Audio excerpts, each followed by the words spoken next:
Coming up on Mountain Hermeneutics, I happened to be in Oklahoma where we watched General Flynn speak at an event. And with that and the elections coming up, the word or the term Christian nationalism gets thrown around a lot. What does that even mean? And should Christians endorse it? But I'm pretty sure it doesn't mean what you think it means.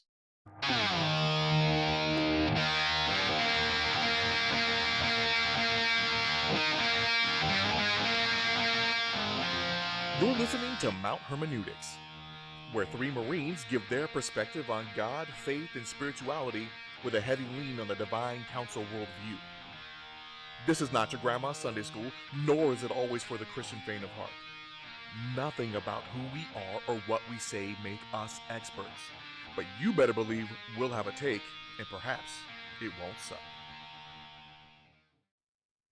It's just a number. I mean, my doctor says I'm basically like 25. So Is that That's your is that what you're psychiatrist. Right?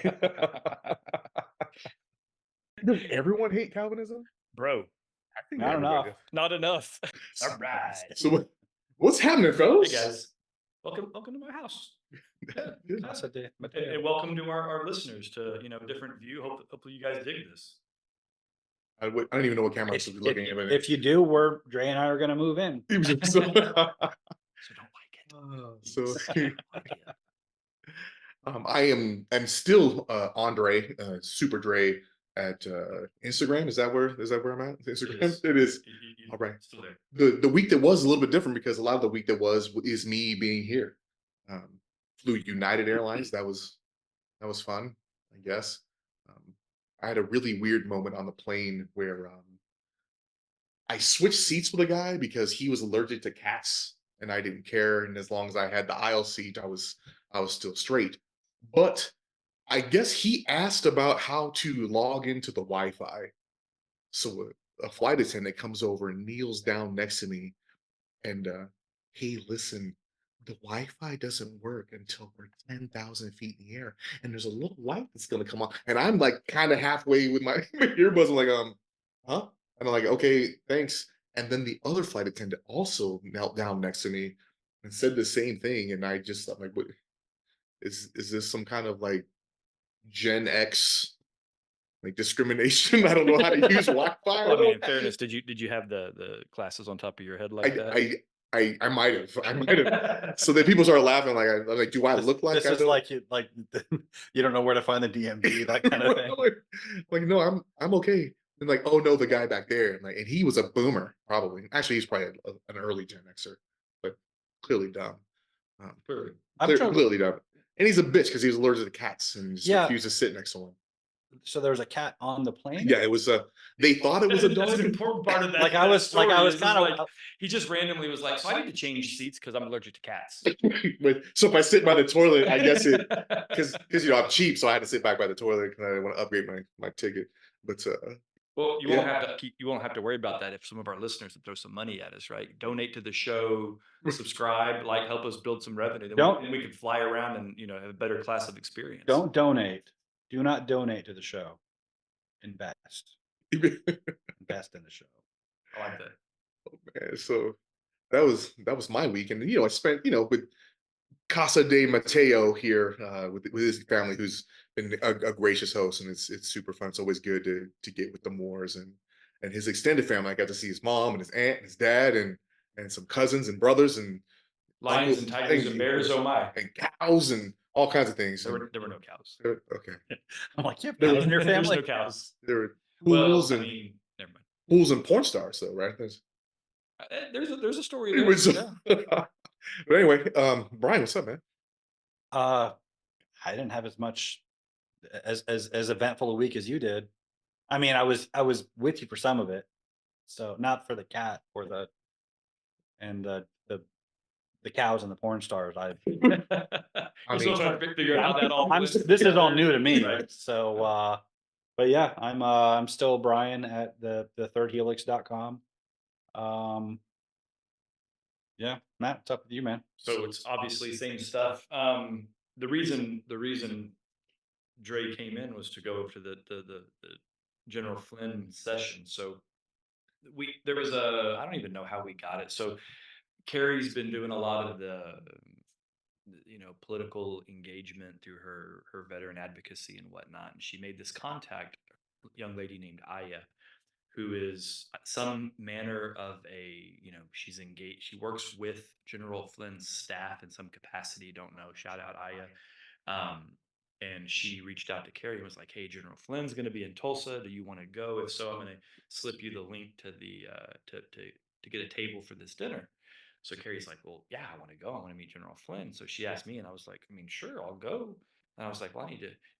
It's in Tulsa. Brian's in Tulsa." I'm like, "Brian, you want to go?" Brian's like, "Yeah." And then Dre's like, "Well, I'm going to go." And I was like, "Well, jump on a plane, dude." So we did. And so that's how this whole thing came to be, right? So we went to this dinner, and it was interesting. We'll get into it, but so we did that. Other than that, it was just I was down in San Antonio last week, back up here, and then Dre's been here the bulk of this week, so we've just been kind of hanging out and doing some stuff. So other than that, not anything. We made sushi the other night. That's right. So Dre's got the whole Oklahoma dining experiences. Got him some barbecue, Sushi. got him some burgers, homemade sushi because that's what I do. So it's been a thing. So yeah. Other than that, I mean, I think we're gonna. So Christian nationalism. But before we get into Christian nationalism, go ahead, hit the like button, subscribe, and share the show with your friends. And you can learn all about, Christian nationalism. It's fascist From talk. us. Or sushi. Or sushi. And he showed me with the main ingredient to make the sushi work, which I didn't know about, but now I do. And I went to the Asian market, got the Oklahoma Asian I took market. him down to Oklahoma City, Chinatown, and Yeah, good stuff. Right. So what you saying about Christian nationalism? dude, it's crazy, right? So we were at the Flynn event, and not just the General Flynn event, but I think we had the idea to do the show before we went to go see General Flynn, but going to see him just kind of solidified that this was a good time to talk about this. But it's funny because you get the term gets thrown around like crazy, and for my you know perspective point of view, it's always used in like a super pejorative terms, right? It's like, oh, these Christian nationalists. It's like a four-letter word, and I'm like, well, first of all, like, what do you mean when you say that? Because when Trump was running for president and was president, right? Everything was fascist, everything was racist, and people just they hear a word be used and they're like, oh yeah, I'm going to use that word. Like there's this, I don't know, some podcast. What was the one whatever podcast, Right. right? And the guy has these. He always has a bunch of young women on the show, and he'd asked him something, and they were talking about somebody, and they're like, oh well, that's misogynistic, and he was like, well, what does that mean to you? And the girl starts crying because she I couldn't saw that. she couldn't define the term misogyny, but she was using it. She was wielding it like a weapon, right? Yeah, and it was crazy. So like that was I think one of the ideas that we had about doing this show was addressing what do people mean when they say it? What should it mean? And I think we all have a lot of ideas or points of view about what it means, but just thought it makes sense to get into it and talk about it. So Yeah. And I think that's a broader problem that just people, so much of our political discourse, it's just in throwing these undefined labels around. You're an istophobe, or Mhm. you're with no content. It's just you don't want you want to avoid the label. You don't. It's just this cudgel that people use to fight back anything they don't like without And having to argue on its merits.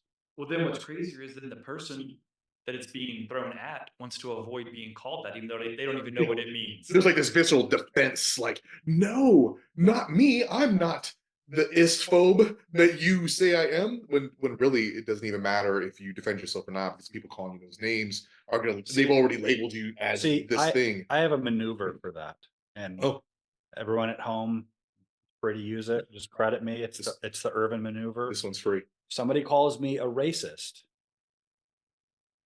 like just because I'm a Republican, or well, anytime they call me a racist, because if they're calling me a racist, it's not justified because I'm not a racist. But they know that if you stop and defend yourself against the charge of being a racist, well, that's just what a racist would do. So I just escalate and I call them a pedophile. Um, and then they're shocked and why were you calling that? They don't. It usually takes them off guard, and to which I respond, I have as much evidence that you are a pedophile as you have that I'm a racist. So you go ahead and produce the evidence that I'm a racist, defend the charge on its merits, or just be content to be a pedophile. And if they say I'm not a pedophile, you could say that's what a pedophile would say. Right. I saw a similar tact. It was I don't know what the show was. It was some kind of a dating engagement, and they were dating. It was like a speed dating on a podcast type environment, and the woman's asking the guy all these questions, and she goes, or he asks her, he goes, so can you cook? Do you like to cook? And she goes, well, no, I can't cook. Can you cook? And he goes, well, it's irrelevant. And she goes, what do you mean it's irrelevant? He goes, can you fight? And she goes, why would I need to fight? He goes, exactly. Let's keep asking ridiculous questions that have no meaning. It was, And she was like, obviously she was offended that he would imply that her job was to cook. But he was saying, look, if I'm going to do these things that you can't do, kind of like my man Massey did on the talk show when he's talking about making daddy a sandwich. You guys saw that one, right? yeah. I don't think I saw it. So I don't remember his first name. The guy that plays Anthony Mackie, not Massey, right? So the guy that plays the Falcon. the Falcon on the Marvel guy, he was Yeah. on a talk show. I think it was like Cherie or something like that, Captain Falcon now. whatever. And he was talking about something. He's up on the on the dice, and he's cameras are on him, and he's got all these women in the audience, and he says something about making him a sandwich, and the whole crowd went boo. And he was like, hang on. And he looks right at the host and he goes, Miss, let's say we went out on a date. She's like, okay, I like where this is going, right? And he says, now we show up, and he goes, you expect me to pay. You walk up to the car door, you expect me to open the door. If somebody gets out of pocket with you, what do you expect? She's like, you better sock him in the mouth. He's right, I better sock him in the mouth. And if I'm doing all those things, Daddy wants a sandwich, what are you gonna do?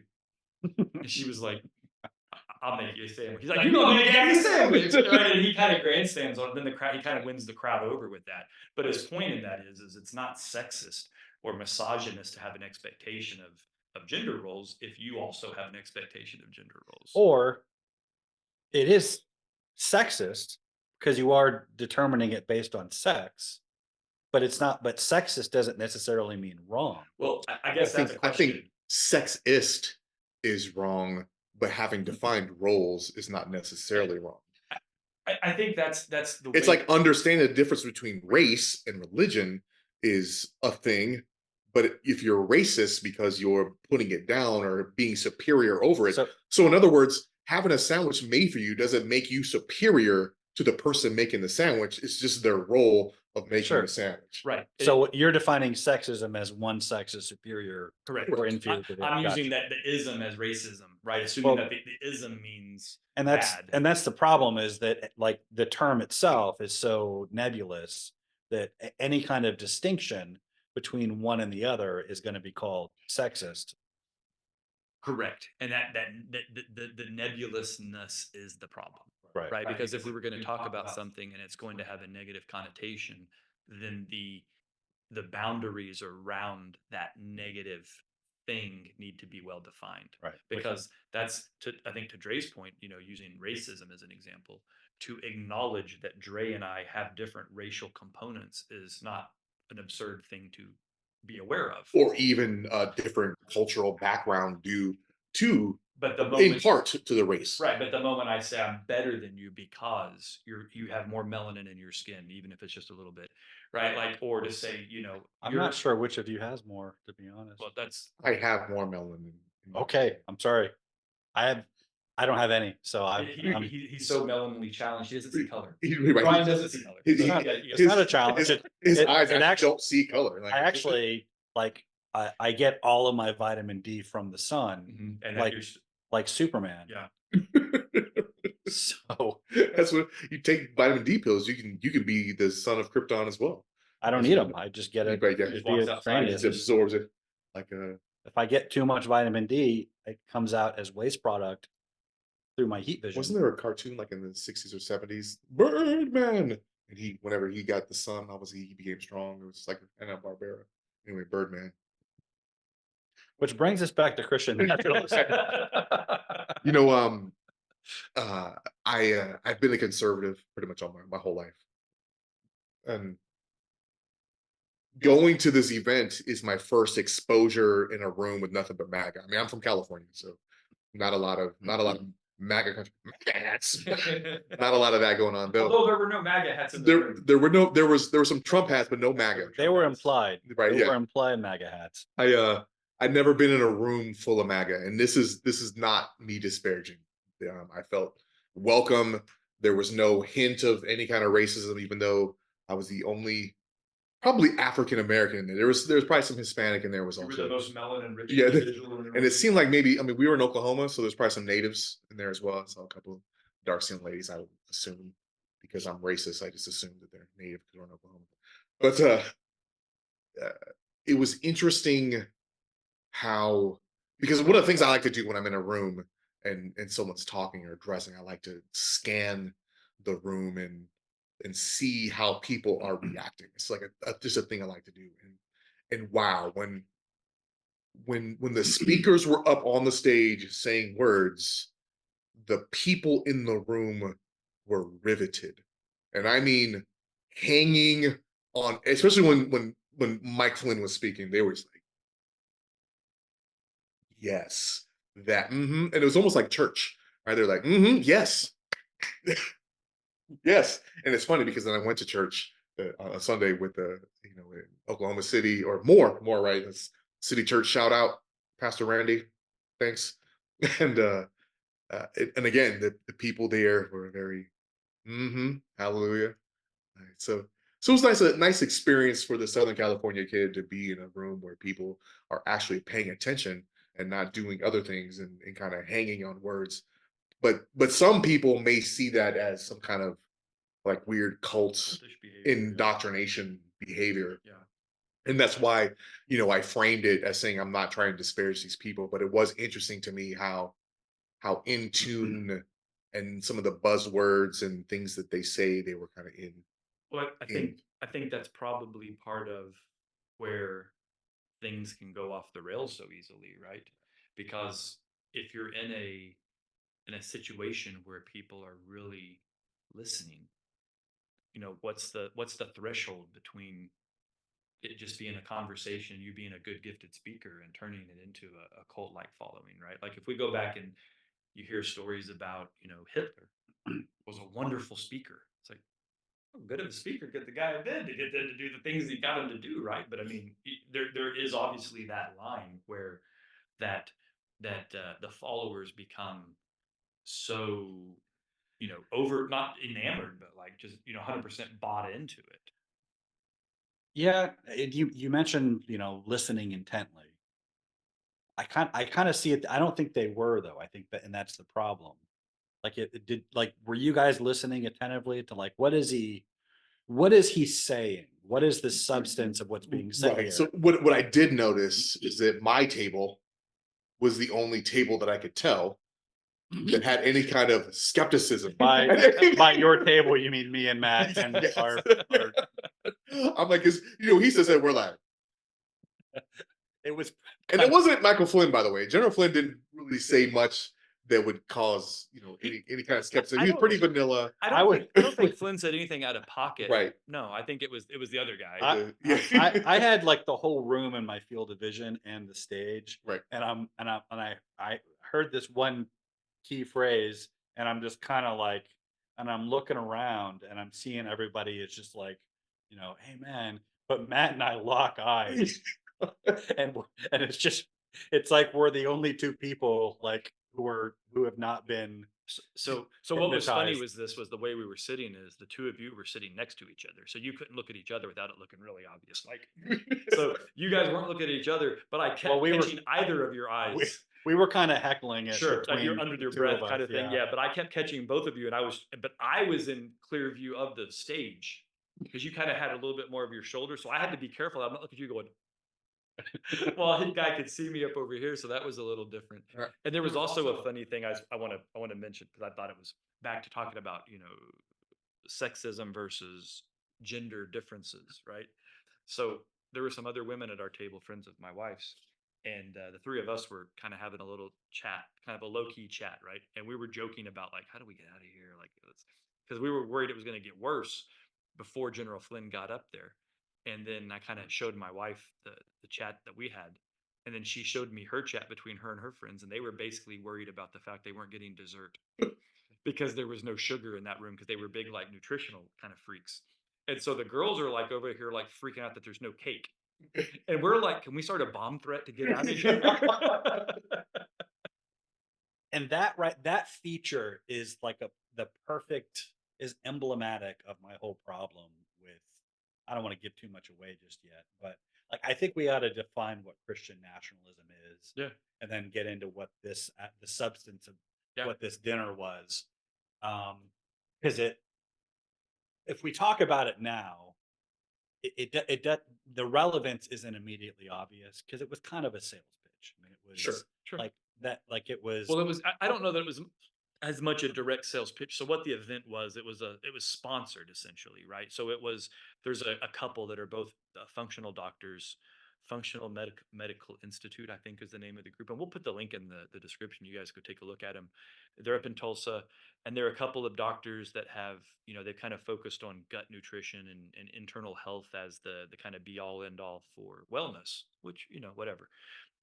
And they have their own line of products, of nutritional products, and they use, I'm sure that the sale of their product is a big part of their business model and how they help people, and I'm sure they help people, right? Like I'm not here to, I'm not going to like disparage them in their approach, but the dinner, we didn't understand what it was, and the dinner was largely their people, so it was a lot of their past clients. And that was where all of the people that were buying into their side of it is, these are people that this is their doctor. So if your doctor hosted a dinner and has helped you get healthy and brings in this guy, General Flynn, like that was essentially what the mixture in the room was. Especially, they had, case study, the couple that, he lost 150 Something pounds, pounds, yeah. and she lost a good amount of weight, and they looked great and probably extended and saved their lives. Oh, I'm sure they felt great, right? And they would, Yeah. and really, I mean, it's a no sugar thing, which I completely subscribe to. I just really like sugar, but so a lot of holistic health things go against the conventional what doctors say anyway. So I don't think what they're pitching is wrong. Just some of the avenues they took to get there was I, a little off to me. I don't have any. I don't know anything about their product other than just what we heard. My issue with it was like it was, so there's no sugar on the table. Like you're like, we paid, hundreds of dollars per table to be at this thing. We're promised like General Flynn is going to come and we're going to hear from him, and his reputation kind of drove a lot of the interest in that. Um, so there's no sugar on the table, because that's not in keeping with their view. Um, the dessert that they offered was these protein, these kind of called kingdom candy with a K, and it obviously the kingdom of God. It's basically, we were joking about how it felt like we got like An tricked Amway pitch or tricked into an something. Amway Yeah. pitch or Yeah. a timeshare pitch or something. And I was in a Jesus beach body. Yeah. Yeah. That's what. I- it's basically appealing to all of this, the using Christianity as a sales pitch, and we're the Christian, health supplement business, and General Flynn's here kind of as what you think you're getting is something inspirational along the lines of this conservative Christian speaker, but it's really kind of there to sell you something. And I frankly, I find that I found it somewhat offensive, but it's also, going back to the Christian nationalism thing, as we've kind of discussed, this is largely a term used by the left to kind of like I sent you guys that PBS NewsHour documentary on Michael Flynn. It's like an hour long. But it was an AP journalist doing something, working for PBS. Well, it's called journalism. It's not. It was like you could if you listen attentively to find out, all right, what does General Michael Flynn believe? What are his policy ideas? Why are they so dangerous and bad? And we probably link that in the description so people can see this for themselves. You never find that out. It's just more of those labels. He's Christian nationalist. It's like that guy asking the woman, "What's a misogynist?" and she just starts crying. Right. Like it's terrible. And there was a point, and they're playing ominous music while they're going through this. And there's fervor and fandom, and they're showing the people being all energetic, and they probably showed some clips of Marie Taylor Greene, Marjorie Taylor, or Marjorie, whatever. I don't think she was in that one. But the point is, they're trying to conflate all of those things together. It is absolutely not journalism if you're using theme music to tell people how to feel about what you're reporting. Right. And there is a part, and I think this is all important, where Michael Flynn begrudgingly agrees to an interview with this AP reporter, and he's kind of hostile from the start, but it's deserved. And she asks him, General Flynn, are you a Christian nationalist? And he's like, what does that mean? Right. Like, what do you mean by that? Maybe. And well, he doesn't give anything to indicate that he thinks of himself as a Christian nationalist. Right. He just puts it back on her. What do you mean by that? Explain to me what that is first. And then she wouldn't do it. She was just, no, you tell me if you want. Well, you like Trump, right? Yeah. And what does that have to do with this? So, I mean, Christian nationalism, it's a term invoked by the left to criticize conservatives because it has these sinister connotations because of the nationalism sound like National Socialism. Of course, they can't say National Socialism is bad because the socialism part they like. It's the national. That's the part that leads to Holocaust and genocide. But they can't say why. Nationalism as opposed to what? Globalism? Well, no, it's just we're not going to define it. We're not. Then they're on the hook to sell globalism on its merits. You're just supposed to assume all good people are globalists, or whatever the alternative to nationalism is, because nationalism clearly evil. bad. It's straight out. And whatever it means, it can't be good. But they will not define terms. They just want to condition your attitude toward it. But then some gullible Christians, without really thinking about it, and I think we had dinner with a lot of them that the other night. They will embrace the term because they hear nationalism. They're like, first of all, I'm a Christian and I love America. Right. So that sounds like that's me. Well, they hear nationalism, they hear patriotism. And they hear Christian, which is their values, right? So you're saying we have a nation that goes by these very good values. So what's wrong with that? What could possibly be wrong with that? But there are some who embrace it, and they the left. Some people on the left will define it as you want a Christian government. You want Christianity as the official religion of America, and that the government is there to be the enforcement arm of the church. There are those who embrace that. I don't think that's the majority, but I think most people just haven't really. People haven't thought it through. They haven't fleshed that out. Right? There's kind of a default. I think that Christian nationalism, as it's embraced by Christians, it's basically the conservative version of leftism. It's the idea. Right. It's essentially, we know what's best for you. I'm going to get power, so I can do this for you. I can impose it on you, and since you don't know what's good for you, so we're gonna. Jesus wants Christians in the White House to impose Christian values on the nation, and then God will favor us, which is it's not just incorrect Christianity, it's hostile to Christianity. Well, it's counter to so many concepts that Christ taught with regards to a Christian's position relative to leadership and government, right? I mean, so what I'll say more because I can see you want to respond to that. The the thing I always think of when I think about the role of a Christian in government is specifically when the Pharisees were asking Jesus, should you pay taxes to Rome, right? And he says, you give to Caesar what's Caesar's, give to God what's God's, right? He was drawn in my mind. He was drawn a very specific line between the laws of the land that are non-religious in nature. Hey, if it doesn't put you at odds with God, and that's what the country needs you to do, then do it because you live here and you have to be a citizen. You have to exist and you have to be a good neighbor. You have to be a good example of not Christianity because it wasn't called that then, right? But a good example of one of his Of followers, the truth of the gospel. right? But at the same time, don't let that ever get between what you need to do relative to the kingdom, right? Like, and I think, and so my where I take that with regards to politics is, if you can be a politician and still be a good Christian, then by all means do it. There's no harm in that. But Yeah. but one, we weren't charged by the Great Commission, had nothing to do with politics, Right. right? Specifically. And that's the part that I kind of think about, right? Like Christ left us very specific charter. And none of that has anything directly to do with politics. Now, if you can go into politics and use that platform to further the Great Commission, God bless you.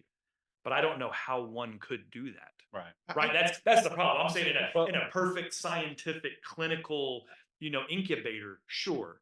But Well, good luck with that. I want to go back to the render unto God what is Sure.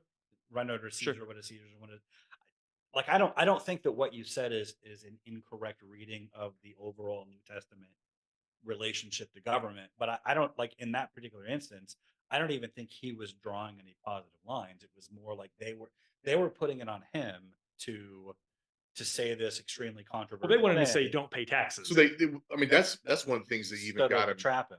right. So Right. it was more like, hey, we wanted to revolt. We have all these zealots, Right. and if this guy tells us that we should never pay taxes again, then yeah, Got him. Yeah, it was a trap. It was Right. either you say we don't pay taxes to Rome, then they're going to get him on sedition, or don't pay taxes to Rome, Or pay taxes. or pay taxes to Rome. Now you're a collaborator, Right. you're a traitor, Right. and he basically put it back on them to say, Agreed. Like, Yeah. No, I agree with that like completely. he said, no, you draw the line. Right. What is self-evidently try to outsmart the Son of To be God. honest, and I don't want to. This is going to sound weird when I say this, but it's light, Right, it's loose. It's gonna be taped forever. Right. It's not unlike the pushback that Dana White gave the reporter when asked about Sean Strickland and the leash he gives his guys relative to free speech. Because in that instance, that reporter was trying to catch Dana in an either or argument. And it was the same similar situation. It wasn't Christian based. So please, I am not putting Dana White on any kind of level near Jesus. You're saying Dana White is the I just said that. Messiah. I said that. Yeah, I said that. So now we're having sports, Christian sportsism. That's what- Absolutely, yeah. God wants the MMA, UFC in particular, specifically the UFC, not Right. not Pride, not right? K1, Not Strike Force, nothing like that. But the UFC is God's sports. But it was the same attempt by a journalist who thought they were being cute and trying to catch him on the Well- record. I know the Sadducees weren't journalists, but they were still trying to Right. get him on the record, right? They were trying to catch him in an aha moment, there- and he rejected the premise of the aha moment. That's all I was trying to get at. Yeah, but I think it speaks to there is kind of a default premise that what you think is right is what you think government is for. Agreed. And you kind of, in the Bible, you kind of see that, like, much of the Bible itself, it's God sort of giving people enough rope to find out that, well, your assumptions are wrong. Like if you watch any modern adaptation of the Ten Commandments, you would think that the climax of the movie is Moses coming down the mountain holding the Ten Commandments, 15. as it Dropped one. So.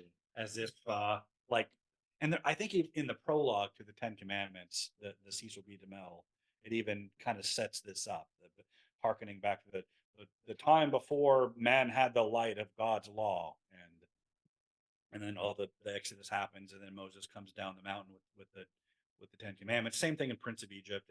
Any kind of movie version of that makes it seem like that's the thing that people needed. They just needed God's law to tell us what's right. Well, that's not true. We already know what's right. That's the problem is we don't do it. He kind of played to that in the Exodus by giving them the law. The ending of it, the book of Exodus is God's presence dwelling among them. That's the thing that we need. But fast forward to the time of the judges, they had the law, they had the Levites and the Aaronic priesthood to teach them the law, but it 3 or 4 times in the book of Judges it repeats. There was no king in Israel, so everyone did what was right in their own eyes, and it was pandemonium. It was civil war and people chopping Lord of the Flies. yeah, people chopping their concubines up and mailing them out to the tribes to unite them for war. They almost wipe out one of the tribes. So then they get a king, and it's good for a while, but then if the king goes bad, then the whole nation goes bad.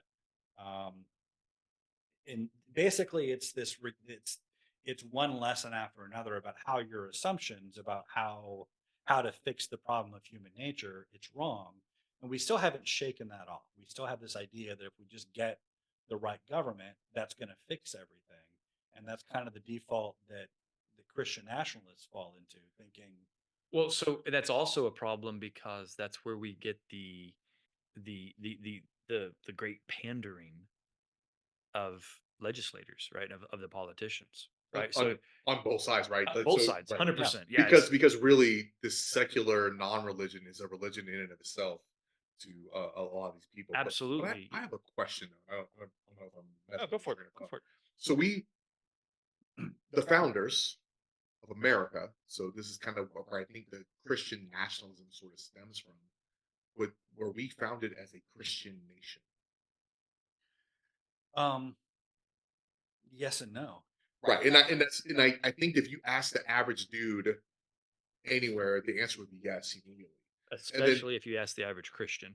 right, and if you ask the average non-Christian, they're also going to say yes, and that's what's wrong with it. Right. So when in my mind, first of all, the founders, if you ask each one of them what Christianity meant, they would have a different answer. I mean, Thomas Jefferson's Christianity was much different than George Washington's. I mean, there's a famous New Testament in the Smithsonian where all the references to God were like cut out, like Thomas Jefferson. Well, he cut out all of the supernatural. Right, all the supernatural aspects of the. Thank you. And Ben Franklin wasn't a theist at all. So Well, he did become a Christian later in life, but when we Not when he was a founded, founding father, right, though. Yeah. right. No, and I think that's a great point to bring up because what and Brian said both yes and no, right? And I think to put a little meat on those bones, I tend to lean more on we were a nation of Christians broadly. Obviously, not every founding father was a Christian, but it was well understood amongst them that they were, right? Like when they're sitting in a room, there were more Christians in the room than not Christians. So it informed a lot of their values. 100%. Well, And and then Adams wrote, was "Our gonna- Constitution was made only for a moral and religious people. It is wholly unfit to the government of any other." Right. Meaning, like the Constitution is written for self-governance. We are supposed to Right. govern ourselves with the assumption that the people have a moral compass And I and think that they're we- not a bunch of nihilistic heathens that are going to just do whatever feels good and makes them happy. right. we keep saying the word people, and I think that's my point. A nation is not Christian.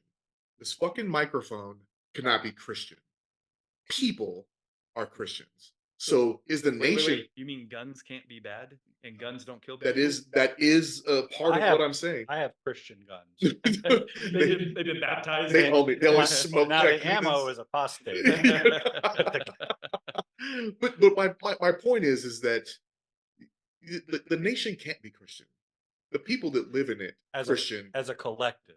right? Well, the right. nation can be if the governmental structure is 100% Christian. So, I don't think so, you could- because I if think you that's wrote, if you Well, wrote a hold on. constitution, that was a Christian constitution, right? Much in the way that the early Jewish cult. It was a higher power. It was saying that people have inalienable rights, and if that's under God, whatever God Well, means but to you, that's our because God was constitution. meant as something different to then, well, sure, Right, no, but hang on. So the point I'm trying to make is early Israel was a Jewish nation. Their yes, law was the Torah. the Sharia law still exists. And Sharia countries are Muslim countries, right? If their Yes, constitution is founded in Sharia law, that is 100% a Muslim country, right? But which is why there's differences between Iran and Iraq, right? Like sure. they're different countries. One is a Arab country, one's an Islamic country. Syria, like there's the differences in those countries. Israel is a Jewish country. America, in that type of definition, is not a Christian country because the Constitution, like one of our articles of the Constitution was not the Ten Commandments, right? Like they don't make footnotes to the Bible. Well, yeah. That's the point So that I'm let trying to me make. here here's the let's the big innovation of the new covenant over the old covenant. Well, let me back up a little bit. Government is coercion by force. Yes. Definition. Yep. And I it might to you guys it might seem like I'm belaboring an obvious point, but I'm surprised by the number of highly intelligent people whom I admire and respect who push back against this when I point this out. Government is the sword. It is the threat of if you don't comply, you're going to get the stick, and if you don't comply at some point, we will kill you. If you do comply, you get the carrot. That's how governments work. From whether it's a hereditary monarchy or a totalitarian dictatorship or a Western liberal democracy. Or a PCO, What's a PCO? parent teacher Organization. organization, like a school. Okay. It's a government body, but the same thing, right? Yeah, his you'll- point is all government. you'll be Right. you'll be Whether shamed. it's national, Yeah. local, If state, you- or even if you- a homeowners association. If you take away the government's ability to coerce behavior using force, there's no government, Right. Because it's not its laws are not voluntary. We don't pay taxes voluntarily. They're not donations. They are confiscated from us. I mean, they confiscate it from our employer. That's why they say tax the rich. I'm like, you first. There's nothing Yeah. stopping you from scratching a check, homie. Yeah. And so that's how Israel worked. It was obey the law of God, or you get stoned to death, or you get exiled. Right. But God was their king, and he basically those were the terms. Obey me, you get the carrot. Disobey me, you get the stick. And they all enthusiastically agreed, and then they kept getting the stick over the centuries because they kept misbehaving because they couldn't do the right thing, right? Because it was the law. More fundamental than the law is salvation by grace through faith, not by the works of the law. Meaning you do this not because there's a sword pointed at you, but because you believe in it, because you love and trust the one who gave you the law. You know it's for your own good, so you do it because doing it is its own reward, and departing from it is its own punishment. And that's what the new covenant is. It's actually not new. That's the whole point of Paul's appeal to the life of Abraham, and his referencing that Deuteronomy, do not say in your heart, who will descend into heaven, or descend into the deep. No, the word is near you. It's in your mouth and in your heart, so that you may obey it. Like salvation. So the obedience of faith cannot be coerced, is the point. If all coercion can do is get you to fake it. If you need the coercion. No, I agree. So there's no need to have a Christian national because you'd be coercing everyone. So it's to not live only like some there's kind no of Christian need, but doing law that is is antithetical hostile to the gospel. So let me I want to follow up on what you said, because I have a really good analogy to prove that point for anybody that questions what you're saying. So I use this for everybody that doesn't know. I train dogs competitively and have in the past, and I like to think I'm good at it. One of the biggest differences with the way I was taught to train by my mentor Mark McCabe. Mark, if you're listening, shout out. I'll put a link to ABT in your current program in the links below. He taught me to train behaviorally versus through obedience, right? And so what's the difference?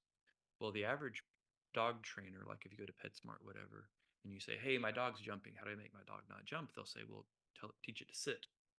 A dog that's sitting can't jump, right? Which is true, but it doesn't mean they don't want to jump, right? To your point. And you teach obedience through some type of forced behavior, whether it's positive force, negative force. And trust me, I can get into a whole 3-hour conversation about the 4 quadrants of operant training and, negative punishment and positive reward and all that kind of stuff, right? I'm not going to do that here. But the point is, just because you can teach it a conflicting behavior doesn't mean that's what the subject wants to do, right?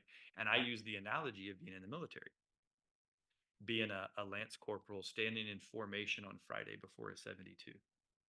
And what's happening? Safety brief, right? And you're standing, Don't drink and drive. You do wear a condom. and you're standing in the position of attention. Why? Because you have to. Because somebody more with higher rank said fall in, right? And all you're waiting for is for that dude to say fall out, right? And all you're thinking in your head is, I'm literally going to do everything he just said don't do. Right? That's what every lance corporal. That's what they're. If you're even right? listening to them. If you're even Threaten me listening, with a good time. right? But that's what's happening, right? And Right. we all know this. And every corporal and sergeant is going, these idiots are going to do this anyway. So they're trying to teach me not to jump by making me sit. right, And I'm not and they're paying attention. threatening the stick. Right. I will NJP you. I will take rank. You'll do extra duty. You won't get to go on that cool libo. Like whatever they can use, they're using anything they can. They're like, for the love of God, just don't do it, right? Like they're like, what can we do to make you not want to do it? And you're like, nothing, because I'm still going to do it. And the only ones that won't are the ones that are trying to get meritoriously promoted, the ones that have lost rank and are trying to earn their rank back, the ones that are motivated because they're trying to get billets, they're trying to get in the next deployment because they want to do it. The guy wants to go to jump school. There's other reasons why these people are going to make the right decisions. Self-dignity. Sure, that happens once you're more mature, right? Like right. I had a wife and kids. Like the they're squad leaders, the grown-ups aren't going to do these things, but the knuckleheads are still going to do it. And more importantly, they wouldn't be standing there giving that man attention unless he ordered them to, right? And that's just one of those super self-evident things. Once you've been on both sides of that, you've been the knucklehead in the formation, and you've been the old man standing there going, for the love of all that's holy, don't do the stupid things, right? And you know both sides of it, and you know it intuitively. And that's a great example of, you're only doing it because of the threat of punishment, whether it's violence or it's confinement or restriction or whatever. Or in a church setting,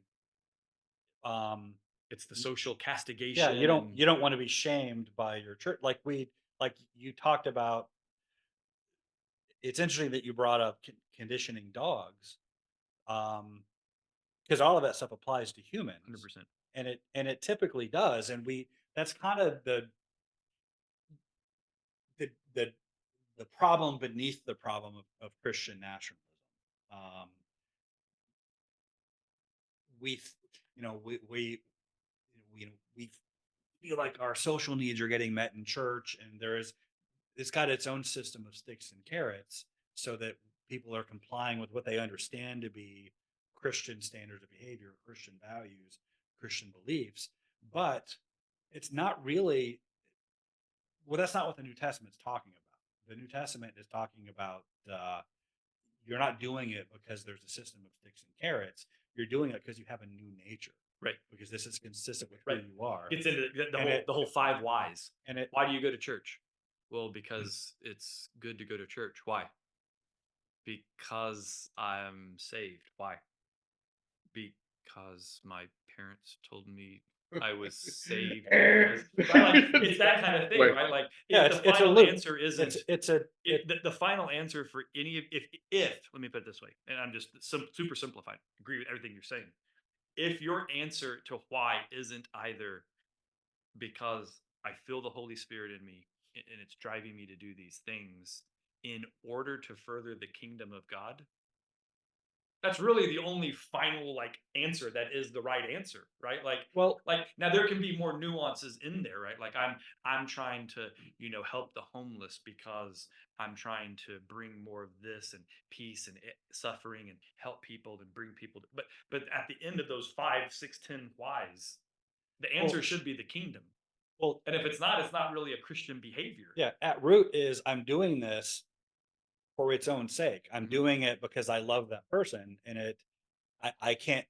Love means you can't be at peace knowing that person is suffering or in right. need. And it kind of like when Jesus told the disciples, This goes back to the Beatitudes that we were just talking about earlier. when he told the disciples, "A new command I give you: love one another." So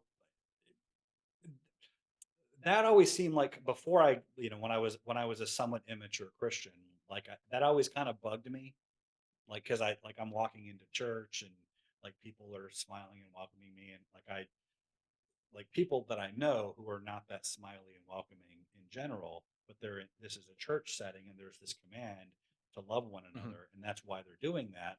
But it like, but we, Sometimes it feels good to just hang up the hate for a minute. okay, but hear me out here.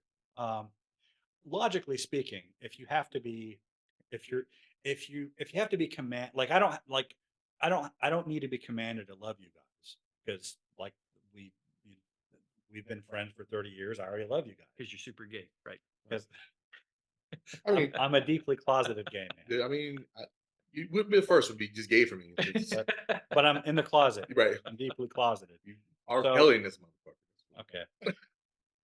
So, Gonna make love in the But- club? Is that where you were going? That's Usher. Oh yeah, sorry. okay, I don't have to be told to love you guys. Right. Like, I get it. in moments like Right. this, I sometimes do. Right. But, but if I had, but if I had to be, It's a natural occurrence If- because of the relationship. if and all of if that. I had to be told to love you, It's not and I'm love. only doing it because of that, Right. I don't really love you. Right. And so it is kind of a self-refuting thing. A new command I give you: love one another, from a horizontal level, and the resolution to that, it's the same resolution that you find in the Sermon on the Mount, where he holds out this impossible standard of righteousness that not even the Pharisees and teachers of the law can keep. Right. It's not that you can't be righteous because there's a command that tells you to. Right. The command is there to show you where you're lacking, Mhm. that you need a new nature. It's the mirror to hold up to yourself as you're going through things to see how you're faring against Right. what it is you're supposed to be doing. And Yeah. this can only come like between you and God. From he talks about a spring of living water that wells up within you, that being the Spirit. It can't come from the top down in terms of a government or even a church institution. It can't be conditioned into you. You can condition a dog to behave the way you want it to. You can condition humans that way, but that's not the new nature. No. But we have such a we we have a church culture and a national understanding of what Christianity is that only goes culture deep. We don't get the new nature. And it kind of goes back to the there was no king in Israel, so everyone did what was right in their own eyes. So the need for a king was there, but then when the time came for them where they asked God for a king, they basically asked for Saul. They didn't ask for him by name, but they asked for a king to go out before, to be, so we can be like other nations who will fight our battles for us. It was right to want a king to lead them in righteousness, but what they wanted was for someone to be righteous for them, to do the job for them that they weren't willing to do because they didn't have the faith in God to do it. They wanted him to be faithful on their behalf. I think that's the same thing that's going on when we want with Christian nationalism, when we embrace this idea of, and you hear this even from like Vivek Ramaswamy, love the guy, but he keeps talking about, like, he'll kind of acknowledge that there is no political solution, but at the same time he's running on this idea of elect me and I'll restore the nation, I'll restore the nation's character.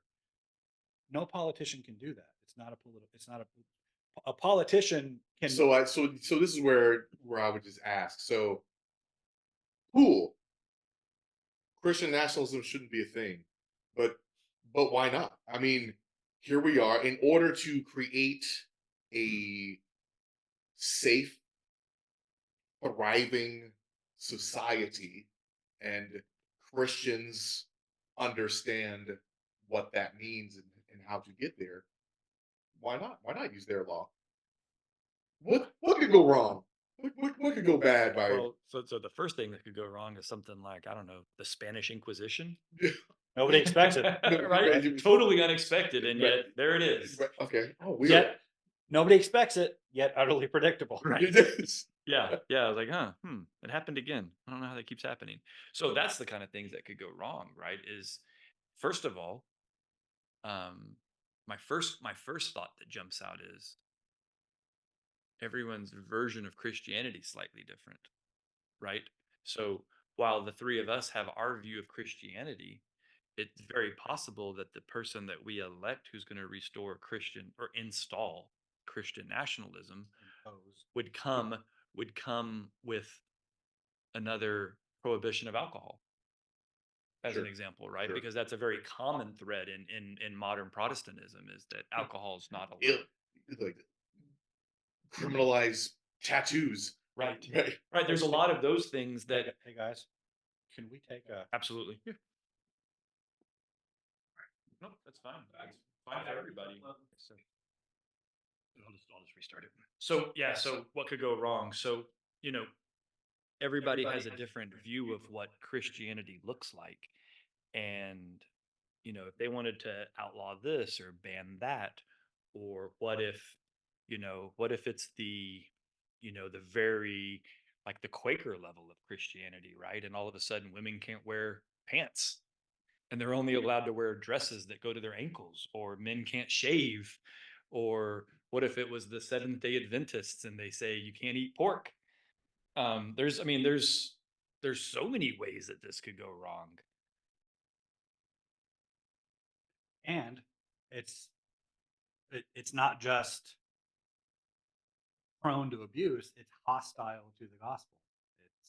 There's one mediator between God and man, the man Jesus Christ. If there's a government purporting to mediate for you, well, that's not Christianity. That's Islam. That's Or So, Catholicism. so or- what you're saying is that because my answer to that is so what you're saying is you can't call it Christian nationalism because then it would no longer be Christian.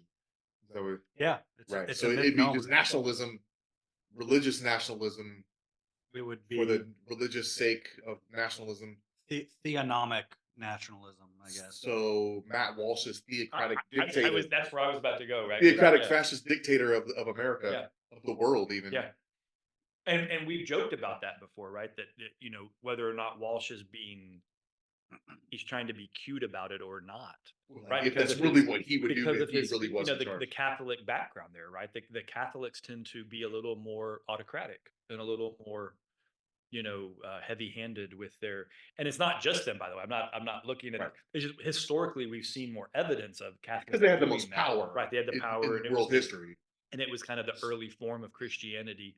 But certainly, if you gave a bunch of Southern Baptists, Just want to put a pin in that for legal. later. Okay, but you give Southern Baptists legal control, and Southern Baptists would go. I mean, what was the Footloose? Right, the movie about this whole town that was revolting because No they weren't sex allowed to before dance. marriage because it leads to dancing. We really should just go ahead and go into a Christian nationalist setting for a good 10 years and then think of all the art that could come out All the art as we phase out of it, all the movies and So, music. so you're saying purposely create a dark ages so that we can have So a we can have Renaissance? so we can have a Renaissance. That we should just ebb and flow in and out Just of great- Renaissance Great periods. movies. I mean, you know what? I'm with convinced. dancing Kevin Bacon. I'm convinced. Let's do that. I think I'm down. And since we're starting it, we get to be at the top of the pyramid. Right. So that So we get to just our grandkids dictate get the rules great to art. all of the people below us, right? Like, man, I'm in. Seems like a good time, in Sharia law if you're part of the ruling council, Right. right? If you're the elders, it's Yeah, great. you It's a gotta great place you to gotta be. get in on the ground floor. of that. Absolutely. So- Yes, yeah. You don't want to be at the bottom. You don't want to be at the end of it. You want to be at the beginning of it. So you mentioned Vivek Ramaswamy and talked about I guess I want to point out the difference between say some kind of nationalistic society and a national identity and kind of what he's pushing for. So here's the the truths on every stump speech that Ramaswamy gives. Number one, God is real. That's not necessarily a Christian thing. In fact, the dude's Hindu, right? So he understands that we all have, people that believe in God have a different vision of God, but without that foundation of God being real, then None of the rest of this matters. right. Um, there are two genders. Human flourishing requires fossil fuel. Reverse racism is racism. An open border is no border. Parents determine the education of their children. The nuclear family is a great form of governance, or is the greatest form of governance known to mankind, and capitalism lifts people up from poverty. There might be a few more, but I think that that's a decent Starting point. starting point of an identity for a nation. I agree with all of that. It's the ability of a president to to be the source of that identity, though.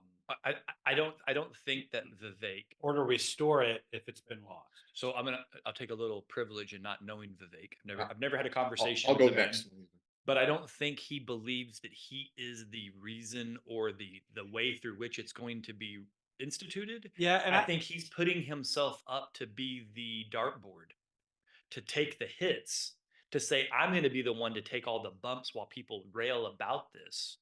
And then I'm going to put the things into motion that allow these to be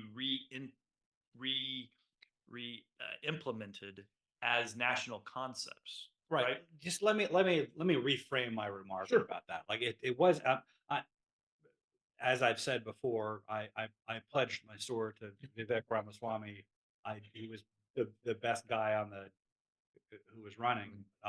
So that wasn't to criticize him in No, I particular. get it. Yeah. But some of his remarks about that, it always sort of it's this common trope among conservative politicians about how we've lost our kind of our national soul. We've lost the Christian character of our nation, and they kind of run on the like. I agree with that diagnosis. I just don't agree that and I don't have a problem electing him on that. But this idea that we're going to fix that with elections, or that elections are going to be the government should be there to kind of they can plug the leaks in the dam as more keep flooding. We need them there to protect individual liberties as as our national character degrades and more And depravity becomes a matter of law. We need to push back against that. But we're not going to restore the nation without a revitalized, reborn church. And I don't just mean doing church, like doing what we're doing as church, but just harder and more of it and more vigorously. Because again, we have a misunderstanding of what church even is, what the gospel is, and the role of government in advancing those aims. right. So I mean, It's got to be from the bottom up, not from the top down. But and I think that that's the point of that list, is because everything opposite of that list is something that top down is trying to push. I agree with that. Sure. So I agree with that. So that list is like, listen, people, and I'll use a loose term here, normal people believe these kind of self-evident truths, and if we want to prosper, we just kind of we need that as the baseline. That's not saying that people can't believe in other things. It's just saying the government needs to stop imposing those other things. That's actually how I. Yeah, that's exactly what I'm saying. So Yeah. what I think he's doing by putting these truths out, I don't think he has any intention of passing a single bit of legislature that aligns to any of those points that he makes. He's just trying to say these concepts are the backstop of the reality that I'm going to live within while I'm administering government, right? I don't think he's going to pass a law that says you have to believe in God. I don't think he has any intention to pass a law that says I'm going to outlaw, you not wanting to conform to a third identity, a gender identity. He's simply saying, I'm not going to do anything that's anti these concepts. I'm not going to appoint a secretary of health that's going to want to try to Correct. train the kids. Correct. Right. I'm not going to outlaw talking about God. I'm not going to. I'm not going to you know, issue executive orders dictating what public schools do in their restrooms and locker rooms. I'm not gonna do anything that blocks the natural family from having governance over their children. And I'm Right. not going to force that stuff onto, the work sector. So, shareholders DEI are about getting initiatives and- yeah. profits, not Yeah. getting a better school. And just to be clear, I'm not pushing back against Viva Ramaswamy. I I mean, get it. it's a No, moot yeah, point anyway. no, we he's get out of it. the race, Yeah. but just this overall trope of thinking that if we just elect the right people, With a pin, you can just then- make all the problems go away. right? No, I don't think. I think he gets that also. I think we're all on the same page with that. Now, the But next some of the part that you things, made, but some of the things he said, they do kind of play on that trope. They do. Of, They do. Give us a king to go out before us and fight our battles for. They certainly do, and I think you're Especially at big rallies where people are starving for that. right. And if you get the leader and you build it, and they will come. Yeah, and you made the point about this only gets fixed through the church, and I think that's the part where he can't be involved, Yeah. and he shouldn't be, right? I don't But I think, but hang on, I think that's actually aligns to. But he can get the government out of the way of that. Right. I think what it aligns to is his comment about the nuclear family. He's basically what he says in those lists of truths are the ultimate responsibility should sit with the nuclear family. And if that nuclear family is going to go to a church, then that church will be part of what guides that family, right? The nuclear family is the greatest governance Yeah. known to man. And that's where I think he's right. And the then problem with if that- we were to Christianize that, right? The father is supposed to be the spiritual head of the household, and he should be the one ensuring that the family is going to the right church, they're getting the right educations, their kids are being, indoctrinated appropriately, all of those things, and then everything else falls into place. I don't think the church fixes the nation either. The Um, church, because a nation can't be Christian, the church fixes people. So it's about your own salvation. That's what Right, Brian and you and right, Brian are saying the same Right. So thing. I mean, fix yourself. And Well- you're being governed by however this world we need to be governed to have the rules of society to not step on each other's cranks, right? But if you're worried about your own salvation, the proper church is the way to be. It's the way to go. And I don't know why we would make the nation the church. And the It church shouldn't be. and the church isn't out to fix the nation. Because then that would Well, also say that God would favor America over, say, somewhere else. so hang on. I give you 1 second. I think I know where you're going. If not, then you can redirect. Yes and no, right? Because if the nation is truly Christian, it's fixed. The government would be less and less involved because the government only exists to be safety, to be guardrails. Fools, Aaron. I disagree. We're sinful. We're not going to be Of course- that of course until we the are. kingdom of heaven comes to earth. Of We course. will not achieve it. We'll never achieve perfection. I agree, and that's why you're wrong. But let me. We'll never achieve perfection, but directional correctness is still a thing, right? So use the guardrails highway concept, right? Christianity is saying, hey, this is the road you need to go down, right?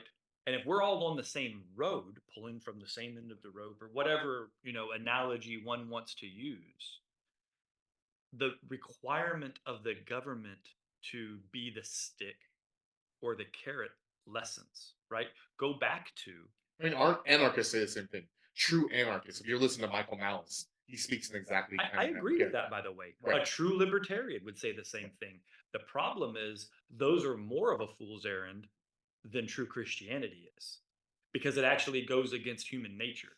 So does Christianity. That's why the Holy Spirit is the difference maker. That's. I'll see. Why am I wrong? So that was the With only it- point. I mean, I can go more, but that was the point I wanted to make. So you. I mean, before I Go ahead. go, I want to hear your response to that. Well, I mean, you said until the kingdom of God comes to earth. Right. That's what Christianity is. It's the kingdom of Right. God on earth. Right. And that's kind of the thing that we're missing. And that's kind of, and it's, we probably need a different episode to get into this, Right. but I'm trying to pick the most the easiest way to come into this. There's that default setting of, if we just have the right government system in place, that'll fix everything. Um, that mentality is kind of filling a vacuum left by the church. The church is supposed to be about advancing God's kingdom on Mhm. earth, one person at a time, through through the regeneration of the Spirit. We don't do that. We have a doctrine about that, and so we think we check that box off, but we don't have that. We don't Christians by and large don't live any differently than non-Christians do. I mean, if you look at all of the measurements, the you know the social fruits of our tree, out of what, like birth rates, divorce rates, addiction, crime, poverty, debt, all the stuff that degrades society. If you look in like predominantly Christian areas, they're not really doing any better than non-Christian areas. I'd push back on that part. We can Yeah, I we mean, can like look those up. that'd be a cool statistical analysis. But I mean, like, so when you say that, you're saying like we're talking about. But that's like saying that we can restore the church, that we can bring the kingdom of God to earth That's by that's the gospel. That's what the Great Commission is.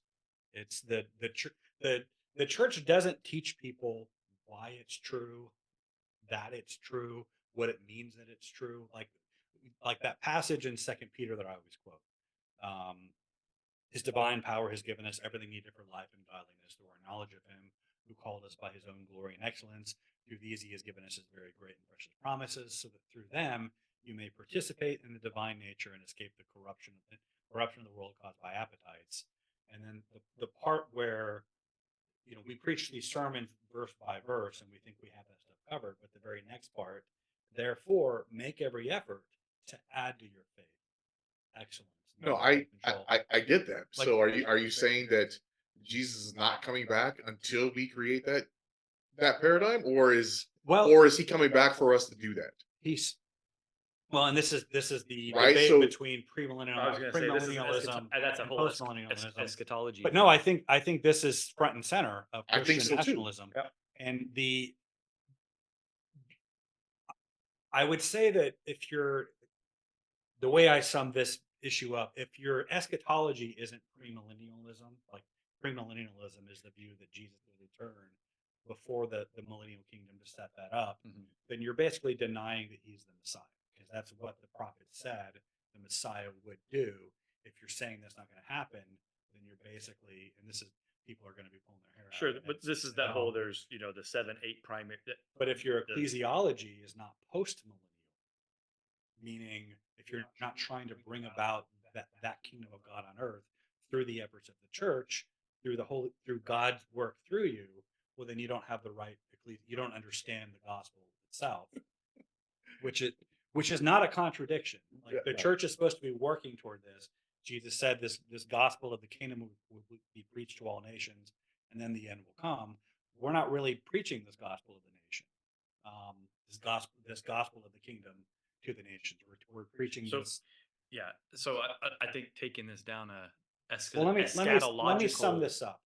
path is impossible to help us wrap the conversation up, though. But I think that's front your and center take of is the a take, conversation. right? There's millions of Christians that are educated that disagree with you on what you just said, right? And you're going to say they're wrong, and that's fine. And they're going to say you're wrong. Like, it's just, and we should examine both on their merits. we should. And this isn't the conversation to do that, though, right? Because it's Well, too much. It's a bridge too far. For Christian this. nationalism is sort of a pushback against the leftist, like the leftist idea of progressivism, like that concept of progress.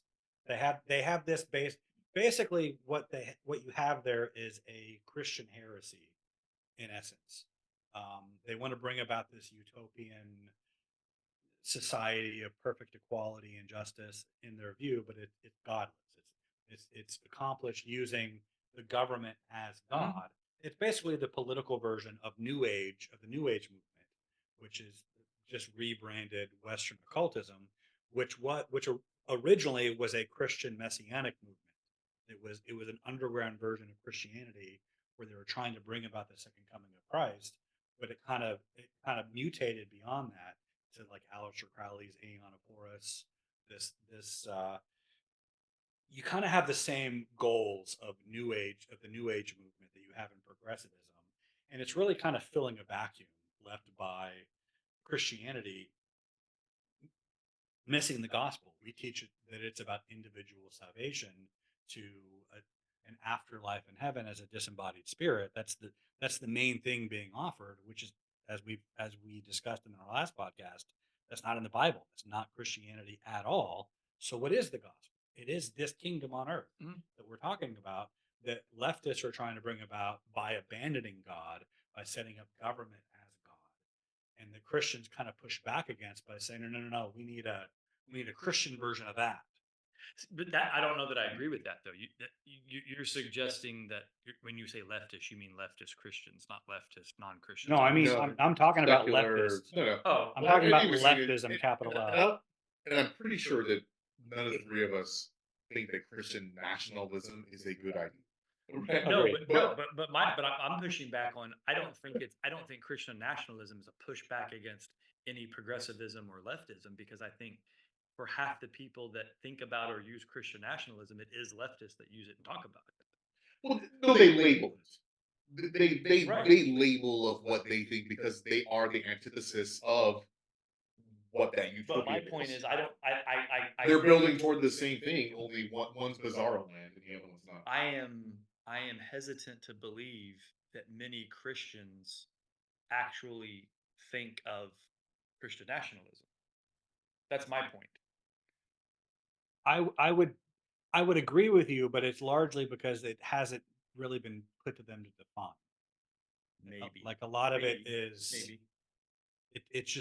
it's kind of I think it's that's their fair. deep That's it's their fair. That's it's fair. their 'Cause if you go- default we to made something. a comment With earlier the- that if with- you interviewed just random people and said, "Hey, do you think it'd be a good idea to vote in Christians and put Christian laws in the books?" They're going to say, "Well, yeah." When the media, I think, is just waiting. It's not a bad idea, which is not wrong in itself.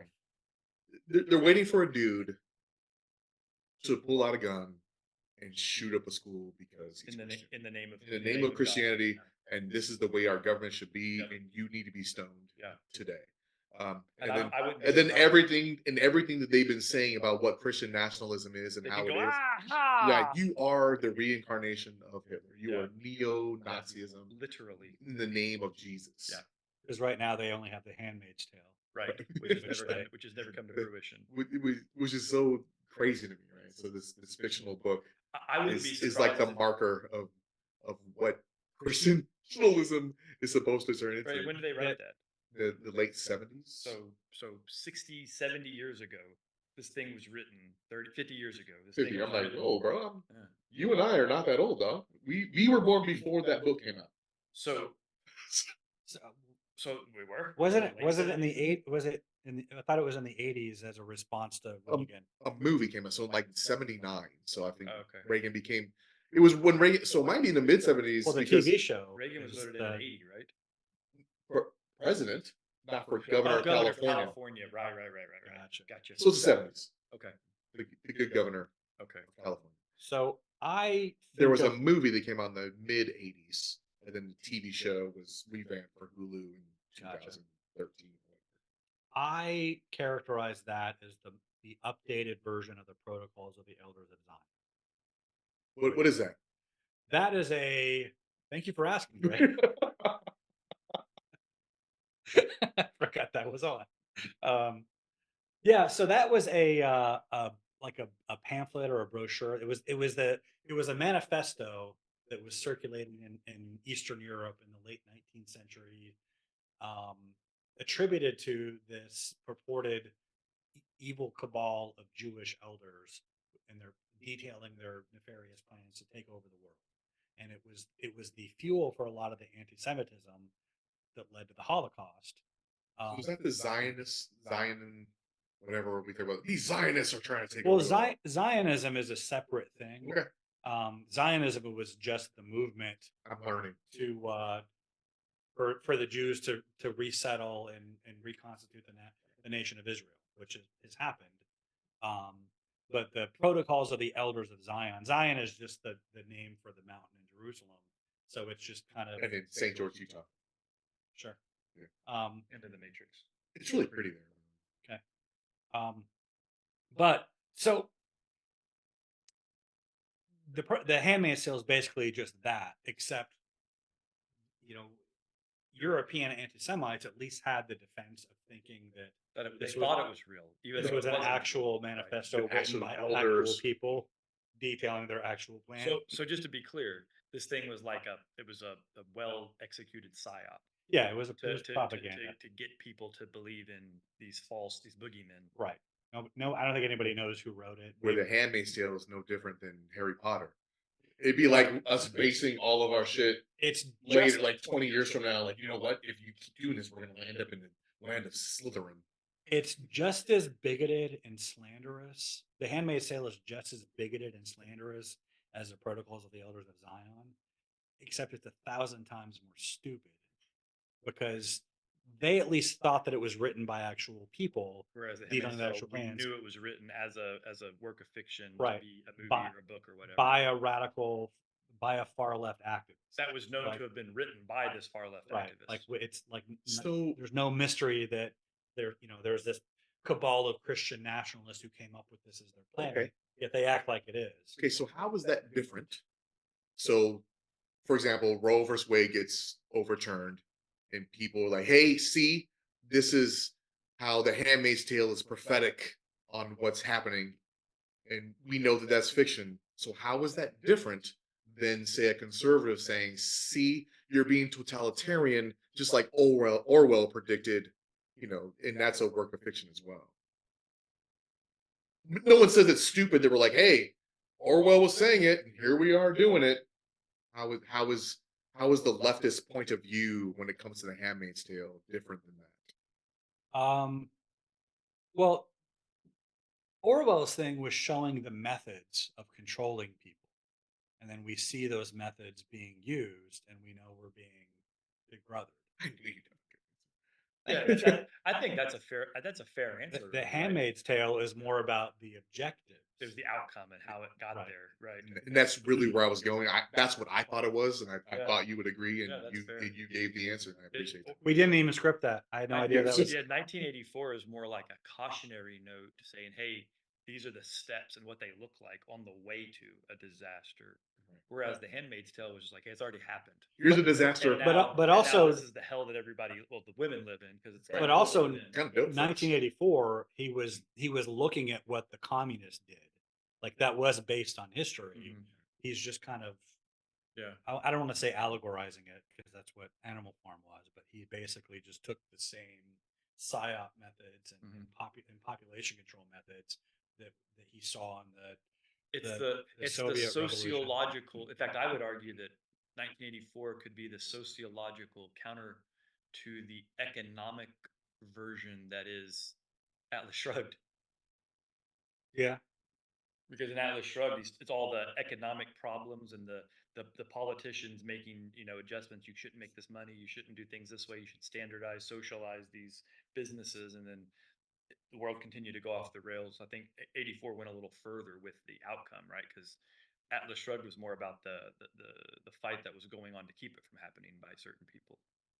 But Yeah, it was more about the distorting morality for the purpose of it was using as you Yeah, said, economics as the weapon versus opposed to- social as opposed to programs and politics. yeah. So both sides gonna carry out the dangers of what could happen, but the steps versus the outcome is definitely Yeah. the difference. Yeah. Yeah. I think that's it, boys. Did we solve Christian national? Don't be for the listeners at home. Don't be a Christian nationalist. Because then you're not Christian anymore. Then you get the Spanish Inquisition, and nobody wants it. Nobody will expect it, but you definitely don't want it. Yeah. All right. So So that was our first in-person podcast. All right. How you feel about it? nobody died. Nobody got slapped. Nothing crazy. Yeah. So Kind of figured it'd be like that. if you're still here, hit the like button, share it with your friends, and stay enlightened, stay curious, and we will see you next week.